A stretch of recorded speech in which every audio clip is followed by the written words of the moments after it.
बिस्मिल्लाहिर्रहमानिर्रहीम। अस्सलाम वालेकुम। आज हम अपने किचन में बना रहे हैं गाजर के हलवे की रेसिपी। इसके लिए मैंने यहाँ पर लिए हैं तकरीबन 1 किलो के करीब गाजर। गाजर को धोने के बाद अच्छी तरीके से छील लिया है और उसके बाद हम इसे ग्रेट कर लेंगे। आप चाहें तो इसे चॉपर में चॉपराइज भी कर सकते हैं या फिर से कद्दूकश कर सकते हैं। हलवे के लिए आप कोशिश कीजिएगा कि लाल गाजर लें तो हलवा अच्छा बनता है। गाजर ग्रेट करने के बाद हम इसे पतीली में डाल देंगे और अब हम इसका flame medium to high flame पे रखेंगे और गाजर को अच्छी तरीके से हम चलाते रहेंगे ताकि गाजर का जो अपना पानी है वो अच्छी तरीके से पहले ड्राई हो जाए। तो इसमें बहुत ज़्यादा मेहनत नहीं लगती है मगर हलवा बहुत ही ज़बरदस्त बनके तैयार होता है। तो आप लोग इस रेसिपी को पूरा देखिएगा और ज़रूर ट्राई कीजिएगा। 5 से 10 मिनट अच्छी तरीके से मिक्स करने के बाद देखिए गाजर का कलर जो है वो बहुत खूबसूरत सा चेंज हो गया है और इसका जो पानी है वो भी अच्छी तरीके से ड्राई हो गया है।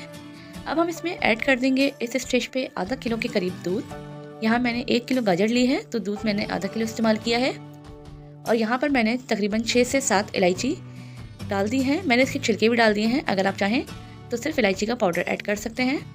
इसी स्टेज पे हमें इलायची डाल देनी है ताकि इलायची जो है वो गाजर के हलवे में अच्छी तरीके से रच बस जाए। अब हम इसे ढककर पकाएंगे जब तक दूध जो है वो हमारा ड्राई ना हो जाए। लेकिन दूध जो है वो काफ़ी हद तक ड्राई हो चुका है, बस थोड़ा सा रह गया है। तो इसी स्टेज पे हम अब यहाँ पर ऐड कर देंगे चीनी, क्योंकि अगर हम पूरा दूध ड्राई करने के बाद चीनी डालेंगे तो फिर दोबारा पानी छोड़ेगा।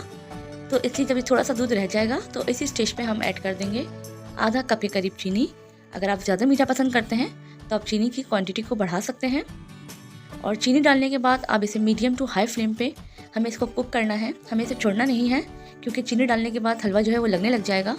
थोड़ी देर भूनने के बाद देखिए इसका जो पानी है वो मुकम्मल तौर पे ड्राई हो गया है और इसका पानी जब ड्राई हो जाएगा उसके बाद हम यहाँ ऐड कर देंगे घी। यहाँ मैंने तकरीबन आधा कप के करीब घी लिया है और घी डालने के बाद हमें इसकी दोबारा अच्छी तरीके से भुनाई करनी है। इस स्टेज पे आपको बहुत अच्छी भुनाई करनी है ताकि ऑयल जो है, जो घी हमने डाला है वो हलवे से सेपरेट हो जाए और इसका मॉइस्चर जो है वो दूध वगैरह का बिल्कुल ख़त्म हो जाए। तो बहुत ज़्यादा वैसे भुनाई करने की ज़रूरत नहीं पड़ेगी क्योंकि पानी हम पहले ही ख़त्म कर चुके थे उसका। और देखें घी अच्छी तरीके से हलवे से अलग हो चुका है, तो इसका मतलब है कि हमारा हलवा बहुत ही अच्छी तरीके से तैयार हो चुका है। अब इस स्टेज पे हम यहाँ पर ऐड कर देंगे 1 कप के करीब खोया। यहाँ मैंने ये फीका खोया इस्तेमाल किया है। इसको डालने के बाद इसको एक दफ़ा हम मिक्स करेंगे। इसके बाद हमें बहुत ज़्यादा पकाना नहीं है। इसके ऊपर मैंने बादाम डाल दिए हैं। अगर आप चाहें तो कोई भी ड्राई फ्रूट इस्तेमाल कर सकते हैं अपनी पसंद के मुताबिक। इसको डिश आउट करके दिखाती हूँ।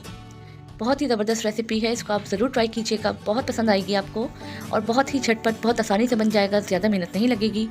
रेसिपी अच्छी लगे तो रेसिपी को लाइक, शेयर और सब्सक्राइब ज़रूर कीजिएगा मेरे चैनल को। बहुत जल्द मिलेंगे एक नई रेसिपी के साथ। Thank you so much for watching my videos. अल्लाह हाफ़िज़।